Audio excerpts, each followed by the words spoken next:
Welcome, everyone, to another edition of Unravel Your Mind. We're here to transform relationships to love and life, answering all of our questions and our quandaries about what's happening on planet Earth, and more importantly, how we're feeling about it and what's still up for development and what's still up for healing, I guess we'd say, right?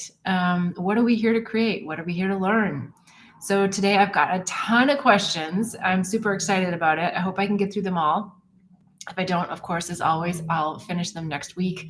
And if you're watching this on replay, please put your questions in the chat, and I will be sure to answer them next week. So I'm going to jump right in because we've got so many here. Super excited to go through this list. Question number 1. Any thoughts on how to deal with worst case scenarios that don't happen, like near misses? Well, first of all, I have 2 words. Stop it.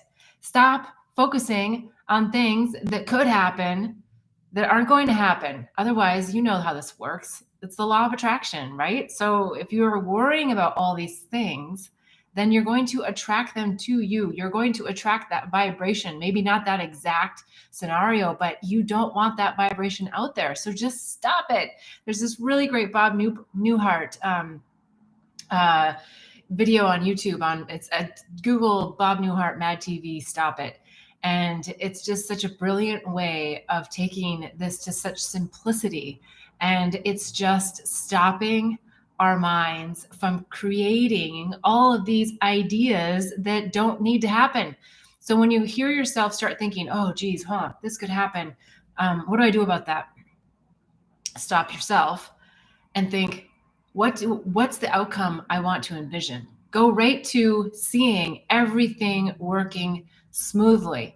Now, if you want to take it to, let's say, a business setting or something where you have to scenario plan, that's fine. You can still scenario plan, but keep in mind the energy that you put towards the outcome you actually want is where it's super, super important. So if you have to do the due diligence to write this down in a work situation, write it down, but then be sure that you're transforming your energy into seeing the highest possible solution, which may not even be something that you can think of yourself, right? So be open to new possibilities. We don't know. It might not blossom. It usually doesn't blossom in the way that we think. I mean, come on, how many plans have we put in place in our life and our work and our relationships? And, the best laid plans are there to be blown up and for a totally different plan to happen that oftentimes is for our highest good.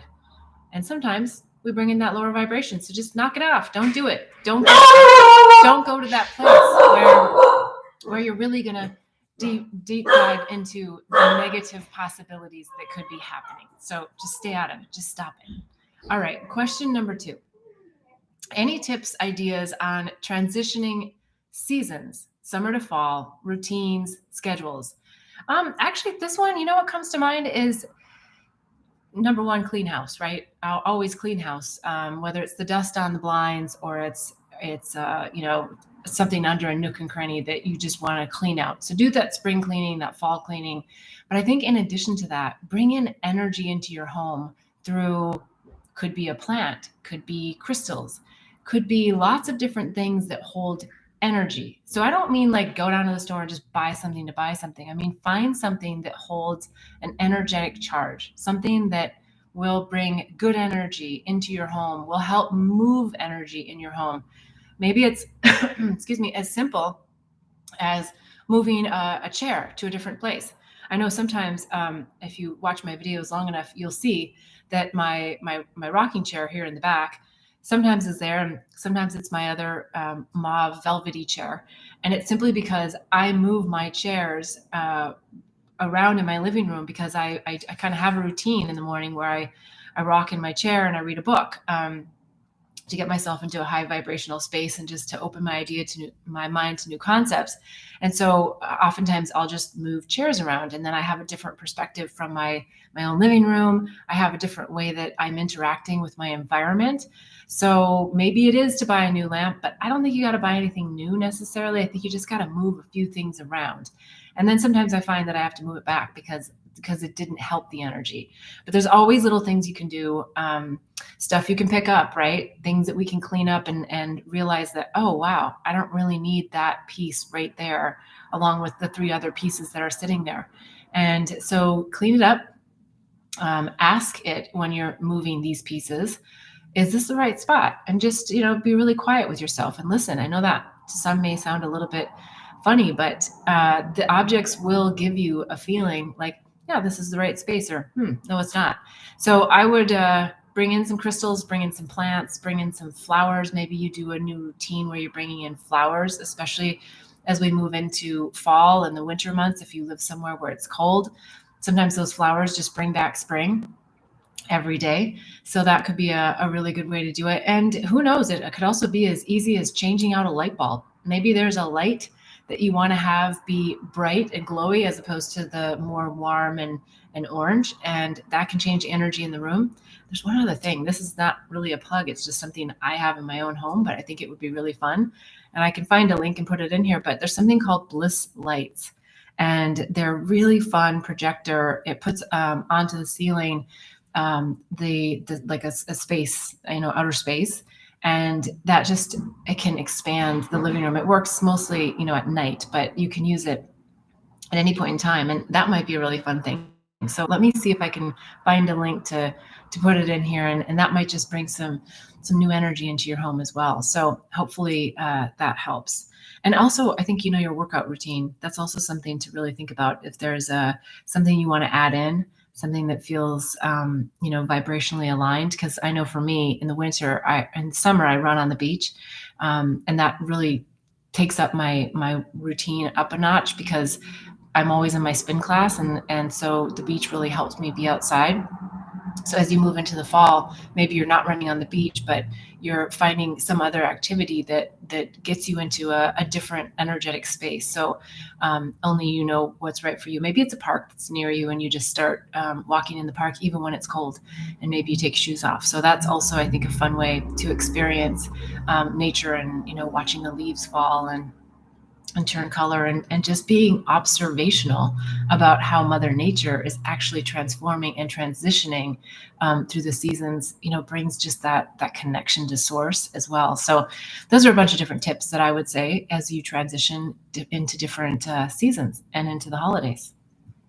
All right, question number 3. How do I feel more connected to self and community? I think those are two probably really different things. Connecting to self is always going to be more, inner reflective, and meditation, yoga, journaling, reading, and those times where we're not following our minds down a rabbit hole, but we're just observing, and we're transitioning and transforming the ideas that are coming to us. I would say that that's how you get more connected to your higher self, right? If you want to just stay connected to that wild and crazy mind that's going to run you around, that's why they call it the monkey mind. That is not going to get you closer to your higher self. So let's be really clear that the intention is I want to connect to my higher self, not the identity of all of the mental thought constructs that I have as to how I see myself in my current environment. So I would say that for connecting to self. But when it comes to connecting to community, I think the more you can just use your discernment about where am I vibrationally and who matches up with that it's not about just having a social calendar. It's not about just, being able to say, oh, I've got all these things going on. It's thinking about, what are the types of people that I want to be doing activities with, and then going and finding where those people may be. And it might be the people that are, in the spiritual classes that you're already going to, the singing bowls, the yogas, the kirtans. And if you're not going to them, then maybe you should start going to them, and you'll find some like-minded people who are not looking for just social events, but looking to be in community in a somewhat social way. So hopefully that's helpful. I know sometimes that can be a challenge for all of us, depending upon where we live and and whether or not we have a lot of people that have similar interests to us. But it's also something you can do with an online community, right? So we can be in connection as we are on the show, and find people that we feel like we really, really resonate with. So have discernment around your time, where you're spending it, and who you're spending it with. And then I think you're going to find that community aspect, really locks in for you with people that you want to spend time with. All right, let's go to the next question. How do you emphasize with others while protecting your own energy field and create boundaries? Admittedly, I'm not 100% sure what you mean by how do you emphasize with others. I think maybe that's about, how do I stay really clear with others while protecting my own energy field and creating boundaries. I think it's really being clear on what it is that you feel first. Sometimes that's not as easy as it sounds when we're in an interaction, right? And like it's going down and you're like, wait, how do I feel about this? And I would just say that it's so appropriate to just say, I just need a minute to feel into that, or give me a minute. I just want to think about that. I want to just see how I really feel about that. If you really are clear, state the truth. I think it's so interesting how, especially when we're younger, but as we get older, we start to realize, like, just speak my truth. Just say what I'm feeling. Just say what I'm thinking. Just be me. If it might change tomorrow how I'm feeling, but how am I feeling today? And sharing that with someone else, being really upfront, be a truth teller. That's where I think we're really headed right now, is be a truth teller of what's my truth right now, today, in this moment, and giving ourselves the liberty to change that if in fact we feel that something has changed for us. But we do our best to feel into how we feel about it. And that means really going into the body, not, just the mind, not just like, oh, let me think about it. Let me think about it. Let me think about it. It's like, well, no, how do I feel about it? And sometimes what I do is if I'm like really conflicted and I can't quite get that clarity, I will put out there in my mind, like, well, what if this happened? How would I feel about that? Like if I went on this day trip with this person, how would I feel? And then I go, okay, well, if I didn't and I stayed home, how would I feel? It helps me just get into like the feeling of, am I excited? Or do I feel like I'm going just because I don't want to disappoint that person, or I feel guilty, or, it's like, it helps you get into the feeling of what you really want. And so I think that's what helps you have clear boundaries, is when you really know what you want. And to know what you really want sometimes takes a little bit of a pause and a stopping of sometimes the chaos that's around you. And sometimes the social pressure of, well, are you going? Are you going? And just saying, you know what? I just need a minute. Just give me a minute. And give me tomorrow, whatever the time frame is, and asking for that. And if the other person or situation doesn't want to allow you that time, then maybe you miss an opportunity, and maybe you don't. Maybe you just pass on it and it's just not a big deal. But don't then go back and reflect on, oh, I shoulda, woulda, coulda. It's like, no, just keep moving forward with whatever your clarity was in that moment, and just trust that it's, really for your best interests. Okay, next question. How can I be more easy and flowing in my everyday decisions? Well, I think probably what I just said, which is trust, right? It's trust that you are in the flow. And when you don't feel like you're in the flow, it might be that time to pause. It might be that way of just taking a deep breath and really feeling into, why do I feel out of alignment? What I do oftentimes when I feel out of flow is I start journaling. And you can just literally write the question, I feel so out of flow. How can I get back into flow? And just see what comes from the pen, not from the mind, but from the pen. Just like, I always find that so fascinating. I love doing that. It gives me something that I go, wow, who wrote that later, oftentimes. I think it's also speaking to your guides. I've spoken on this before, that I think many of us talk about guardian angels, and we talk about, spirits and all these different things, but are we really having an active conversation with our guides and asking, hey, what is today all about for me, or show me, or guide me throughout the day? Oftentimes, I think, I know when I'm journaling, I have to stop myself when I say, how do I? It's like, no, show me. guide me. It's a different wording and a different language that helps you to not be doing this journey alone, right? Which is often a complaint that we all have, is that we just feel like, oh my goodness, like I just keep doing. And I feel like it's either, not enough, or it's not moving in the right direction. And it's like, no, just be guided, right? Just be in the guidance of your guides. And if you're not having that conversation, then you're not going to be in flow, right? Because you're not asking for flow. You're not putting that intention out there to really be in that spiritual guidance from your higher self and your angels, and whatever starseed guides you may have in your life as well. So yeah, get those guides in there and, start talking to them and get clear on what the mission is, and for every day, and, from moment to moment within the day. And when you feel off flow, just pause. All right. Hopefully that answers the question. If not, I'm always happy to hear in the chat, even if it's on replay. So let's go to the next question.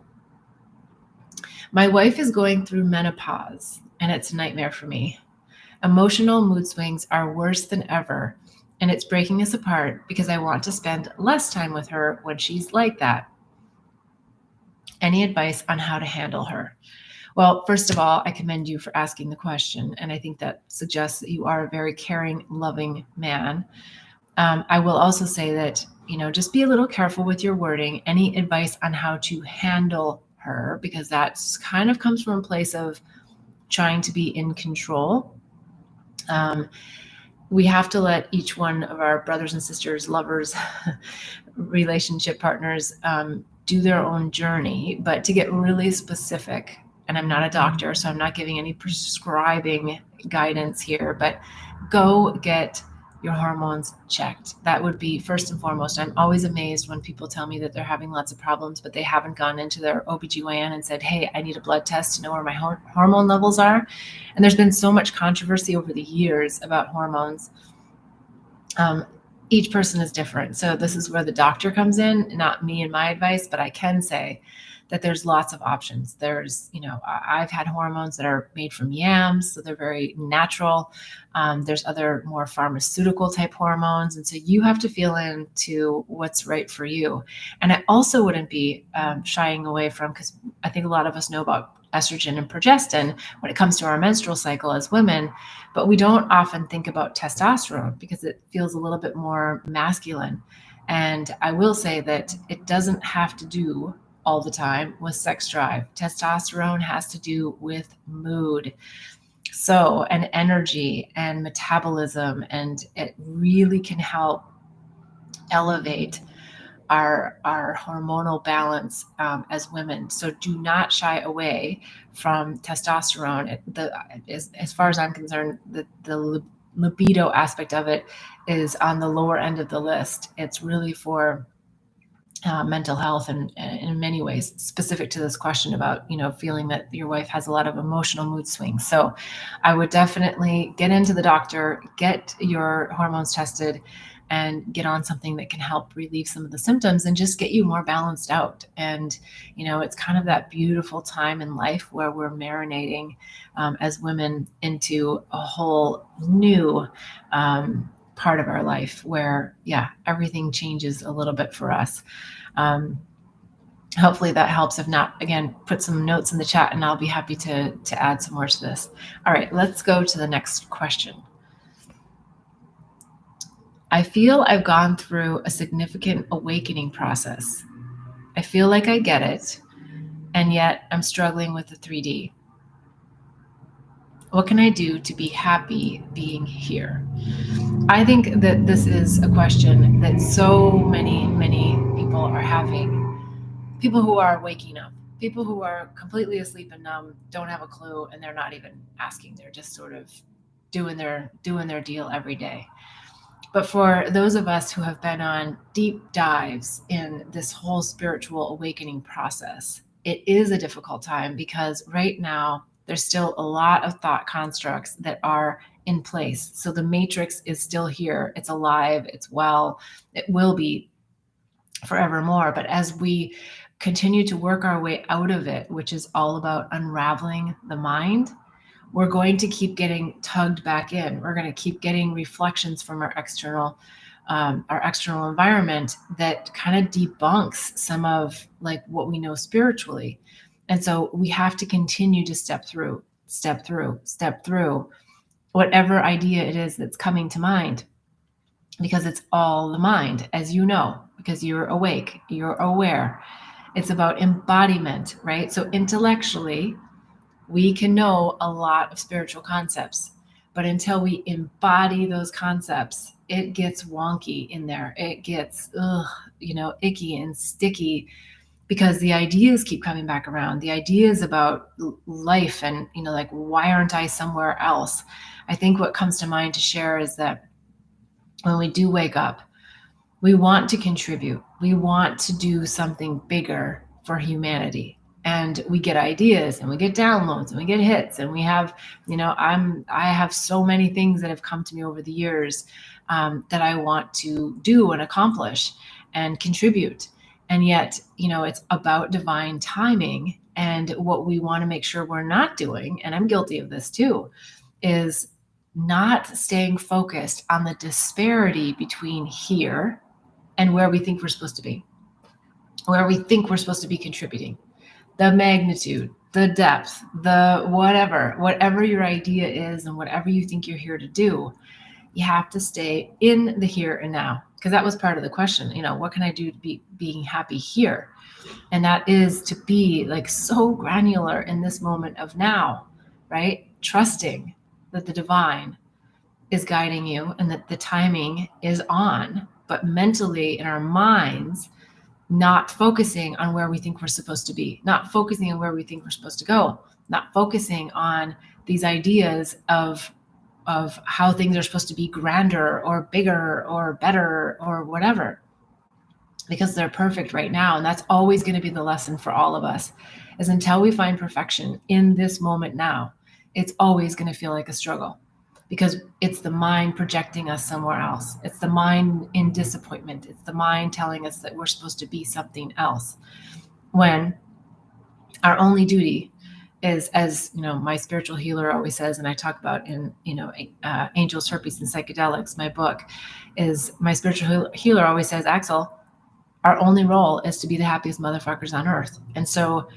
we have to come back to this moment to be that, and to let go of all of these ideas that we're supposed to be and do something else, something more.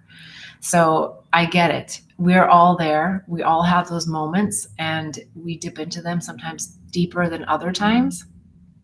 The other thing I would say is, when you're dipping into those moments, misery loves company. So don't go find someone that you're going to sit in that same, mess and that muck and that rabbit hole. Yes, there's something to be said for like releasing, but we've released enough of this. We've bitched enough about things that it's calling someone that can shine the light for us and say, okay, yes, walk me off this ledge, walk me off this train of thought, walk me off of this rabbit hole, and take me to a place that's a lot, higher vibration, right? Remind me, because that's what we're here to do. As awakening agents, we are here to help remind each other how to get out of the muck, and that we're not in the muck, right? It's like, it's actually acknowledging that we're not in the muck, that at every moment we can transform our energy to be in a different mental state. I get it. It's harder some days than others, because there's things that are reflecting to us. There's things that don't feel like they're lining up, but it goes back to trust that everything is lining up. Do something that shifts your state. Get out on the beach, run, take a walk, smell a flower, do something that shifts your state. When you find yourself getting into that bah humbug mode, do something else. Don't stay in it, and don't call someone who's going to further that storyline and tell you how terrible, their situation is, or how much they agree with you, right? Find somebody else that's going to just reflect a different reality to you. All right. Hopefully that's helpful. Let's go on to the next question. My spiritual tools don't seem to work. Actually, I think this is a follow-up to the other question. My spiritual tools don't seem to work. I've done psychedelics and many other modalities. Any other suggestions? Well, I think psychedelics, as you've heard probably from listening to many of my shows, is that they are awakening agents. They're always going to show us the North Star, but they're not going to enlighten us. And so you're right. Going back to psychedelics over and over and over is not going to give you something more. It's just going to continue to remind you of what you already know. And that's their role as awakening agents. And it's their role to help bring forward some of the things from our subconscious mind to be able to clear out and to be able to shine our light brighter and to raise our vibration. So yeah, I think it's great that you're acknowledging that you don't need to do, well, I'm taking away that you don't need to do more psychedelics. You don't need to probably even be trying to use your old spiritual toolbox. I think it goes back to that trust and living life here. Sometimes we get so involved in our spiritual journey that we don't actually just enjoy the little things about what's happening right now, right? And so the little things like right now is that I have a really great cup of matcha tea, and it's warm, it's hot, and I can drink it and I can enjoy it. And so it's coming back to these really basic things that life offers us, right? As opposed to, well, I don't have this experience, because we know, it seems kind of odd to say, but we know that people who, have achieved this great deal of money, fame, fortune, they too struggle with the same things. So it's not about achieving something else or getting something else. And so right now I feel like in the matrix, on planet Earth, all of us awakening agents are being tested to the max, actually, with frustration and underutilization and why aren't I making a bigger difference, and all of these ideas that are still constructs of the mind. And they have a lot of legitimacy, because we all have some really incredible tools and skills and abilities to reflect the light within us, and we want to be utilized. So just know that we are being utilized. You're being utilized every day you walk down the street. You buy a coffee, you pass by someone and you smile, right? It's that moment of interaction. It's not just a transaction of a coffee. It's an acknowledgement that there's another human in front of you, and it's bringing your light that's deep within out and shining it for them to see, for them to feel, for them to experience. And it can be just a nanosecond, right? It doesn't have to be that you have a long conversation. It doesn't even mean that you have to give them a compliment. I mean, you can, and that's great, but it just means you just show up. You just show up in every day. And that's what we're being called to do right now as light workers, way showers, awakening agents, is show up and shine our light and show the way for others, because there's a lot of people who aren't at that place where you are, that don't have the spiritual toolbox that you have, that aren't as far along on the awakening journey. And not as a judgment, because who knows, could have a near-death experience tomorrow and their whole life could change. They could have, they could fall deeply in love and have a different vibrational essence about them that helps catapult them into something else. Lots of things can happen. All right, let's go on to the next question. Why is it that once we feel like we have learned a life lesson, that the universe throws us a curveball and makes us reevaluate one more time? I get it. It happens all the time, doesn't it? Because the universe is always going to test us on our level of embodiment. And it's always about how, I hesitate to say the word quickly, can we get ourselves to neutral state, right? So life is going to have highs and lows. There's going to be things that, oh my gosh, and oh, it's, our reaction to them, that we want to come back to that neutral state. We want to have the experience. We want to get excited. And we also want to feel the sadness of something that happens, because that's a human experience. But then we also want to come back to just like, okay, well, what's the neutral state of bliss, right? That blissfully neutral state where we don't have to be in the highs and the lows.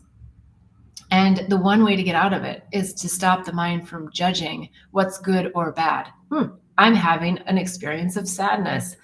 I'm going to allow myself to cry. I'm going to allow myself to release.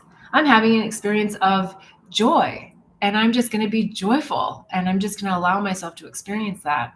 But when we can come back to just like this, this juicy place of just this blissful neutrality, That's really the key. So if you're getting tested on something you feel like you already learned, it's an old lesson, it's just to say, hey, we're just checking in. Your guides are just checking in to see how quickly you can get back to neutral state, a blissfully neutral state. And it's fun, actually, when we start to realize that things aren't triggering us in the same way, like, oh, felt that trigger, but then we shift through it, right? And so that's the fun part. And spend the time focusing with yourself on how quickly you move back into neutral state, and reward yourself mentally in the mind for that, right? Instead, we often focus on why we can't shift and why we can't change something. No, go back. If you're in that really place, go back to a time where you're like, oh man, that happened. And yeah, I moved through it. I moved through it with ease and grace. And I experienced the feeling, I experienced the situation. And then, I just opened up, and I came back to this place of everything is perfect now, right? And remind yourself of the times that you do that, as opposed to remind yourself of, oh my God, I'm back in that place. Yeah, we got to just keep going forward and staying in that higher vibrational field, because that's the practice. And we're going to get tested all the time with old lessons until we really, really, really have embodied and or dismantled that idea about whatever the charge is, right? Whether it's I don't know, something with our child, or something with a parent, or something with a lover. Those things are going to continue to come until we're just really at an acceptance level of everything is perfect. All right, let's go to the next question. Why is it sometimes in life that our reaction doesn't match the problem? Why is a non-event so triggering? Well, actually, you know what? I feel like I just answered this in this last question.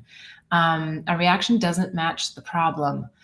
Why is a non-event so triggering? And it's about getting back to that blissfully neutral state again, right? We want to make sure that we're able to just transition ourselves, transform our ideas about a situation, so that we can get our learnings from that and then move on. It's not until we get the learnings that we can actually move into a different way of thinking. So why is a non-event so triggering?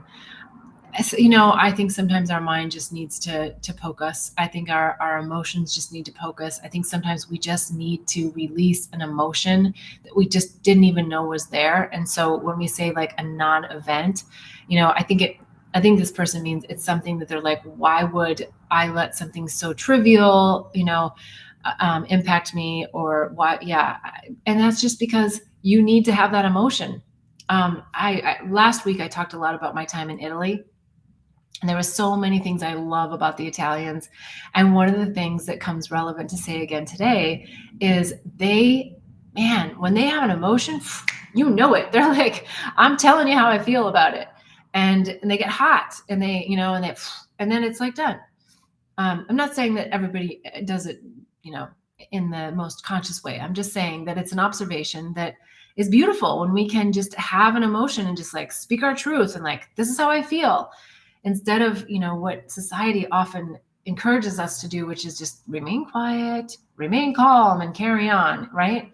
It's like, well, there's times when we just need to release it and then calm down. And then if in the interaction we've upset someone else, right, then we've triggered them, perhaps unnecessarily, just going back and saying, hey, I realize I got a little hot about that, or maybe I approached that in the wrong way. I really needed to release this. Please forgive me. Right. And having that open communication and having that ability to just neutralize, these highly charged situations that come up. All right. It looks like I might have, I'm looking at the comments here, and I have a comment that says, happiest MFs on earth. I look forward to wearing your baseball cap at the next conference with that on it. I love that. Yeah, well, my mother doesn't like that I use those words, so I use them sparingly, and I always give the credit back to Axel, my spiritual healer, because he's the one that says it so eloquently and so unexpectedly to use those words, but it's so true.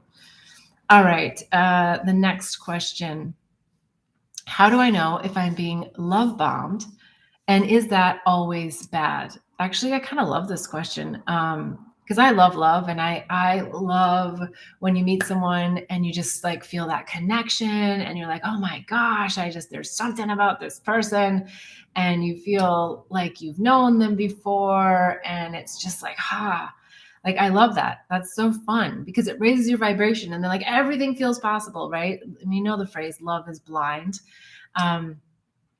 And there's a word, limerence, and that's sort of that infatuation stage. I love that because that person that you attracted clearly has a lesson for you. It doesn't mean you're going to be happily ever after, because that's just an idea. But it means that the universe has put you together with this person and given you this energetic connection, this chemistry to them that can really help blossom something within you that you didn't even know you needed to work on, right? So we get these people in our life. Now, love bombing is a little bit different in the sense that then sometimes people take that limerence and they are a little bit addicted to the energy of that, the idea that love is outside of them. And then they start, giving things and showing up in ways that makes you feel like, that seems like a little much, right? So if you're feeling, that's a little much, it probably is. Do we have to make judgments about it being good or bad? I don't think so. I actually don't think that we need to judge love bombing. I think we just need to understand that when it's happening, that we don't get so caught up in this idea about love outside of ourselves from someone else, because it can feel really nice to be recognized and acknowledged and seen, right? I mean, that's what relationships do for us, is it helps us feel seen, and it can be just that beautiful interaction with another person, even as a friend. It doesn't have to be romantic potential. So I would say that as best you can, enjoy it, but also you can set your boundaries. Like, hey, I love that you sent me 10 dozen roses. It was a bit much, right? Like, I don't need to see your love in that way. I want to see your love in our interactions, in our discussions, in our words, and acknowledge them for their gifts, because some people, their love language is gifts, right? So that's also a different way to look at this. But if someone's really, really love bombing you and they're really over the top, I think it's just, you need to take a step back and just say, hey, I just need a breather. I recognize we have this amazing connection and I want to follow it. And I also want to get all the lessons from it. So let's just take a deep breath. Let's just, really step back from the illusion that we are creating around this relationship, because that's where the attachments come in. That's where the abandonment wounds come up, right? Is when we really think, this person is my everything. Oh, that's such dangerous words, because love is within you. It's always within you, and it's something then that you share with someone else. And yes, we vibrationally match with others, and we have these beautiful experiences. And so I'm not discounting what others do for us in these love relationships, but we can't get all caught up and focused on love outside of ourselves, because then we're not going to be, in our true highest self place, walking planet Earth and in service to others, because we're so focused on thinking that, if somebody takes something away from me or somebody gives something, that has, value of who I am as a person. They're niceties. They're beautiful ways to express our love for other people, but stay focused on being in love with yourself and sharing that love with someone else. So, I don't think love bombing has to be bad. I think we just need to recognize when it's happening and what the lesson may be for, for the person receiving the love bombing, and also the lesson for the person doing the love bombing, and having open conversation about it. If it feels off, it feels off, right? We don't have to make excuses for how we feel about something. It's an opportunity to share our feelings. So if you get love bombed, look at it as a really fun way of being able to feel into what you think feels like the things that you want in life and in love, and if they match up, and your ability to communicate that with someone else. So great lessons there. All right. I think that's all we've got for today. We're down to the end here, and I've had so much fun answering the questions. I so appreciate every week everyone that submits questions. If you haven't already subscribed, please do. It helps. You'll get notifications when the next live comes, and you'll be able to just stay tuned with everything that's coming down the line here. So please subscribe, hit the bell. You'll get the reminders. And I look forward to seeing you again next week. And if you're watching it on replay, please write in the comments. I want to hear all about anything that you took away and anything that you want to learn more on. All right. So until next week, wishing you much bliss and love.